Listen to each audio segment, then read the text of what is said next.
We'll drink a cup of kindness yet for Auld Lang Syne. Hello, everyone. Welcome to the Monday afternoon live stream here at Advanced Studio Classroom. I'm Peter. We're joined this week by Christine. Good to have Christine back with us. She hasn't been with us a while. We're starting off the new year with Christine here and myself, and we're going to give you, as always, an opportunity to practice some English with us here in real time. We'll give you a general topic to talk about. We'll give you some vocab related to that topic, maybe even a few idioms about the topic. And normally we pivot off of an article in your trusty Advanced magazine. However, this week we have no article related to our topic, but we just thought, hey, it's New Year's. Let's talk about New Year and the changing of the year and the passing of time and how that kind of makes us look forward and think about what we're going to do in the new year, but also look back at the year that was and the good and the bad, and just so you have both those perspectives going on. And we're going to give you some vocabulary related to both those activities here in our live stream today. Anyway, Christine, as always, we start off with the poll question, which you guys can chime in on, totally anonymous. What's our poll question this week? So the poll question is, how do you celebrate New Year's? So we have the options: party, watch the fireworks, then go to bed, meal with friends or family, or I do not celebrate. Yeah, some of us just not big celebrators, of New Year's. That's perfectly fine. We're just curious. We're just nosy, like to know what you guys do. Christine, how do you celebrate New Year's? Well, when I don't have anyone to celebrate with, I just go to bed. I don't stay up. I don't listen for fireworks, none of it. I just go to bed. Before midnight? Before midnight. I do not stay up. I work early, so I go to bed early. If I have friends and I'm invited to a party, then I will party hard with them and enjoy the new year. So it depends on the circumstances. I see. Okay. So Christine has two answers here. Maybe some of you guys do too here. The linguist. Sorry that the audio keeps cutting out. Thanks for letting us know about it. We'll work on it here and try to get it back to you and consistently as soon as possible. Thank you for that. And Steve, always good to see you, Steve. Happy 2026. Just finished celebrating New Year with your family. Next Monday, going to plan for Chinese New Year. Yes. We get it twice here in our island, and it's fun to celebrate both times. Both times, a chance to look forward and to look back. So talking about, I forgot to answer the poll question myself. How do I celebrate New Year's? Well, of course, in the past, when I was a younger man, it was all about party. It was a chance to stay up late because everyone else was staying up late too. It wasn't just like you and your friends. I remember back when I lived in New York City, I would go to a party and stay out well past midnight. I'm a young man now, but and then walk home in the streets of New York City after like 2 a.m. and feel perfectly safe because the streets are full of people, all staying up late and celebrating as well. And so there's a real sort of community around New Year's Eve celebrations, at least in the West. But now, of course, I'm a married man. I have age is catching up with me, so we tend to we'll watch the fireworks on TV. It's better than what I do. Exactly. We'll watch the fireworks, stay up till midnight. There's just something special about, that click over into the new year and then we'll go to bed like within the half hour after that. That's our New Year's Eve now, my wife and I. Anyway, let us know too the results of the question. We try to announce them here in the live stream. If we forget, remember, they will always be posted in the more information box under the video. So if you're joining us a couple days later after this, you can see the results then too. Okay, but let's give you some vocab here. First, we're going to give you a few words about the past, looking back at the year that's gone by. And the first word we have along those lines is reminisce. Reminisce, reminisce. Christine, what does reminisce mean? Reminisce makes me think of when you see a friend that you haven't seen in a long time and you talk about, oh, remember in high school we used to.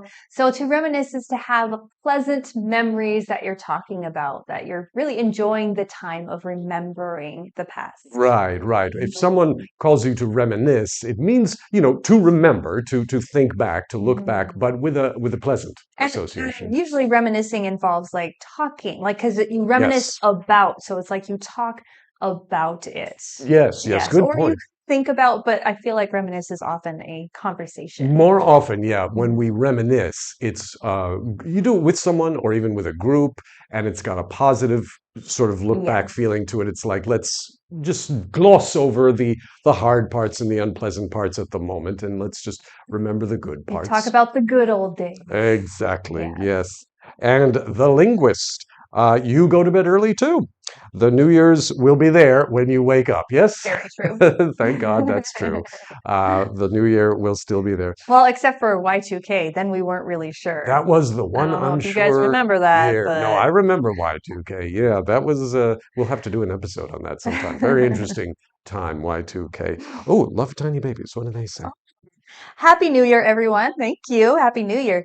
Besides fireworks, I watched a fantastic drone show. Pretty cool. Oh, there was a show just about drones for New Year's. Did you? No, I mean, I know that they do them, and it's pretty spectacular what those drones can do, but I've not actually seen one live.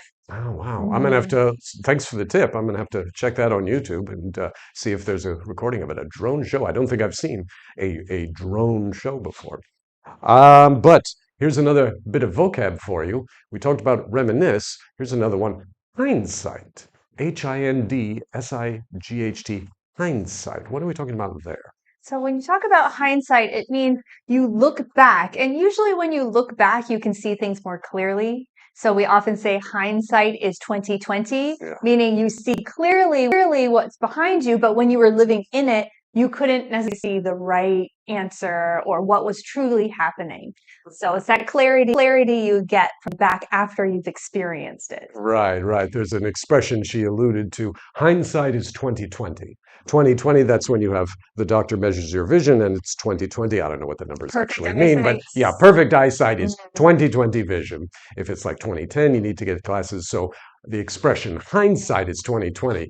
We all have perfect vision when we look back. When it's already after happened. We've already lived through it. It's always easy to know what we should have done rather than what we should do here in the moment. Hindsight is 2020. Looking back is 2020. So you see how that is also looking back, like reminisce, but very different from reminisce. Yeah, because it's usually when you say hindsight is 2020, it means that there are things you regret about what you had done or the choices you had made. Looking back, you're like, oh, I wish I had made a different choice. I should have made a different choice, but you don't know that in the moment. Exactly. In fact, there's another expression using hindsight. We said hindsight is 2020. You also sometimes hear with the benefit of hindsight. You know, with the benefit of hindsight, I probably shouldn't have said that, or I probably should have spent the money in a different way, because you only have the benefit of hindsight after the fact. Yes. So hindsight, that's a word you'll hear used to look back, but usually in a more critical way, in a more sobering kind of way. That's what I should have done. And the trick to remember that is hind, like behind, right? It's behind you and then sight, so hindsight. Yes. Here's another one. Commemorate. Again, thinking about looking back to the past. Commemorate. I always forget whether it's two M's after the E or before the E. Commemorate. What is commemorate? So commemorate we usually use when we're talking about anniversaries, national days, an important day. And it's a day of remembrance. You're remembering something. You're celebrating something. Right. It's usually on a community-wide level or even a nationwide level. A country commemorates its independence, the year it achieved its independence, or it commemorates a great event that took place. Or sometimes even a tragic event that took place. Commemorate can be used for both. More often it's for a positive one, I would say. But sometimes you will hear, I guess when it's a sad event, we would more often use the word memorial. Memorial. Yeah. That often has a more serious tone to it. Some event that was sad, but that we should still remember because it's important in the history of our country and the history of our society. Anyway, commemorate. Again, different from hindsight, different from reminisce, but all involve looking back in some way. In fact, we'll give you one more about looking back. And this one you might see on social media sometimes. Throwback. Thro, throw, B-A-C-K, back. throwback. That's when I first saw it really on social media when Facebook started. My friends would post like their high school yearbook photo on a Thursday of the week. And it became known as Throwback Thursday. Yeah, you heard of that? Because there's a little alliteration. Throwback Thursday. They both begin with the same sound. And so, because, why not throwback? Why not Throwback Tuesday? Well, you don't get the alliteration that way. So I think that's how the tradition got started. And yeah, throwback, casual term, means something that reminds you of times gone by. Maybe not in your personal life necessarily.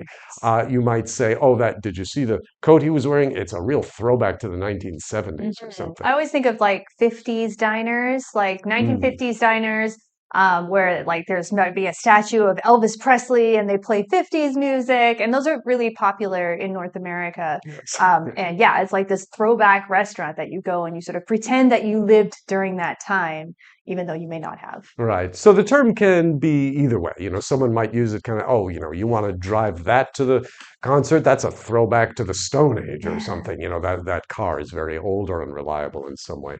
I think more often you hear it in a positive sense, but it's just kind of a fun, casual word, a throwback to some previous era in history. Now, Steve, he said, after the New Year fireworks ended, I watched a movie on TV called Mission Impossible, Final Reckoning, and I really like how this final movie played by Tom Cruise and other actors and actresses. Yes. You are quite the partier, fireworks and then a movie afterwards. Yes, that's a lengthy evening. Good for you, Steve. Glad you saw the last Mission Impossible movie. That's the one I haven't seen yet. I've seen all of them. I saw Mission Impossible, what was the first one? Dead Reckoning? And yeah, now Final Reckoning. I haven't seen Final Reckoning yet. So no spoilers, but thanks for mentioning it. Reminds me I got to see it. Okay, let's give you guys another discussion question here. Take a brief pause from the vocab. And like we said, New Year's, a time of looking forward, but also looking back. What was something that brought you joy in 2025? Just a chance to practice your English here. We're not looking for deep, meaningful stuff, but if you feel like you'd like to share something deep and meaningful, you can do that. But just tell us, what was something in 2025 that brought you joy? Christine, what's something in 2025 that brought you joy? Family members come and visit me, and it was just really fun to go around the island and show them my favorite spots and eat our favorite food and just do things that we used to do together here when we were younger. And yeah, so it was just really fun to have family come and see my life here and sort of enjoy it with me. So I think that was probably one of my highlights of last year. Nice. You stole my answer. For me, also in 2025, something that brought me joy was my biological sister came all the way from Denver, Colorado in the United States, where she lives. She and her boyfriend came, now fiance actually, and visited Taiwan for the first time.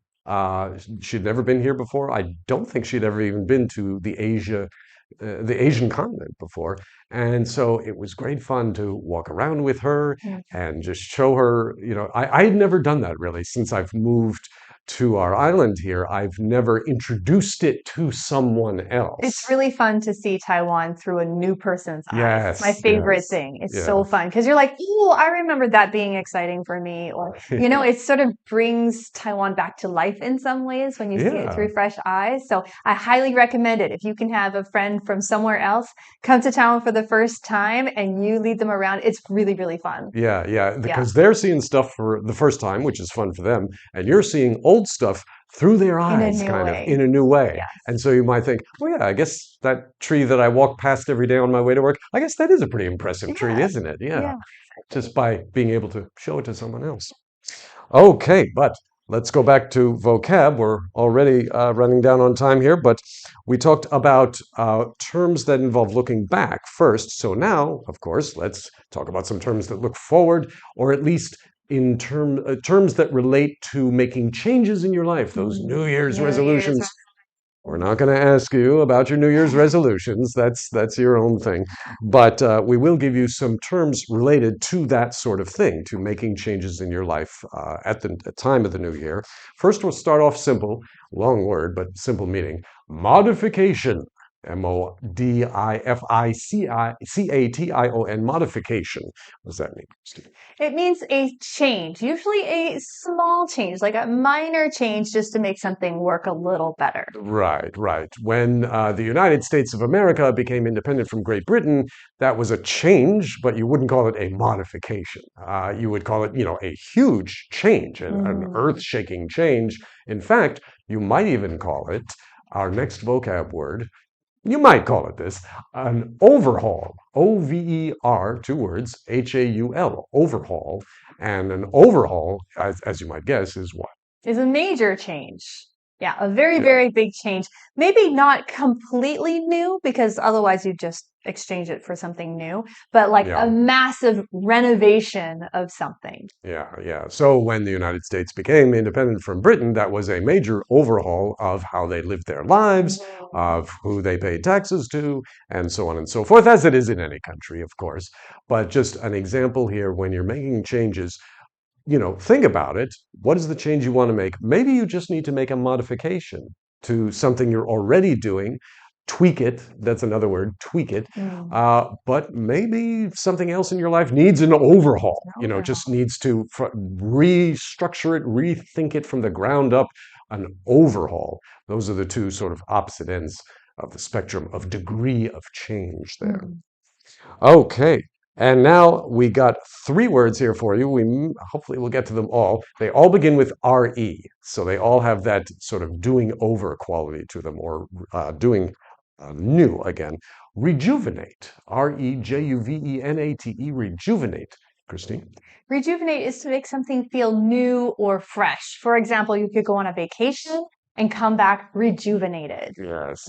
You feel young again, you feel strong and healthy, and your spirits are lifted to rejuvenate, which doesn't always happen with a change. Sometimes a change is necessary, but it makes you feel, it's like if you've ever been to the dentist, and you've had to have a change made to your teeth for the good of your teeth. It's not very great in the short term, certainly while you're experiencing it for the most part. No offense to dentists out there. You got a hard job. We're behind you all the way. But nevertheless, it's rejuvenate is not necessarily what we feel after we go to the dentist, but maybe after we are able to kick a bad habit in some way, that gives us a lift.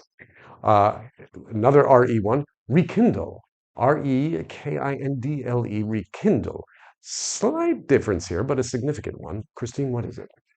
Usually talks about like a relationship, usually, or a friendship. You're restarting something, like you're like lighting the match again, the flame again. To rekindle a friendship means you've lost contact, you weren't friends for a while for whatever reason, and now you've gotten back together and you're coming back into that friendship. Right. Because the word kindle, maybe if you've ever had to light a fire, you want to find some kindling, special wood or paper that will burn very easily to get the larger logs to ignite and burn so you have a nice fire. It's called kindling. It's both a noun and a verb. So to rekindle something is to, sort of pour more fuel on a dead fire or on a dying fire. To rekindle, bring it back up. You might even feel rejuvenated as a result of doing that. Sure. Finally, reinstate, R-E-I-N-S-T-A-T-E, reinstate.